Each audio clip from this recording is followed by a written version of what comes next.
Hello everyone, এই ভিডিওটি না 2025 সালের 18ই অক্টোবরের ভিডিও, তার মানে গত বছরের ভিডিও।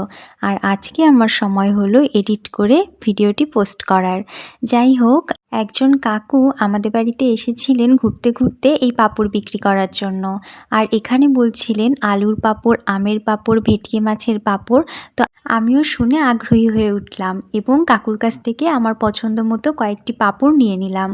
এবার কি, পাঁপড় তো নিলাম, কিন্তু হ্যাঁ, পাঁপড় কিন্তু আমি অতটা ভালো খাই না। শখের বশে যখন কিনেই ফেলেছি তখন খেতে তো হবেই। তার জন্য সন্ধ্যাবেলায় ভেজে নিলাম গরম গরম তেলে পাঁপড়, আর সাথে দুধ চা। আর দেখেছেন, কারেন্টটা স্বাদ দিল না, বরং ভালোই হয়েছে। হেরিকেনের আলোতে সেই পুরনো দিনের মতন একটা ফিলিং আসছিল। হেরিকেনের আলোতে সন্ধ্যাবেলায় চারিদিকে মায়াবী পরিবেশে পাঁপড় ভাজা আর সাথে চা, আমি কিন্তু খেয়ে নিলাম। আজ তবে আসি, টাটা, দেখা হবে নতুন ভিডিওতে।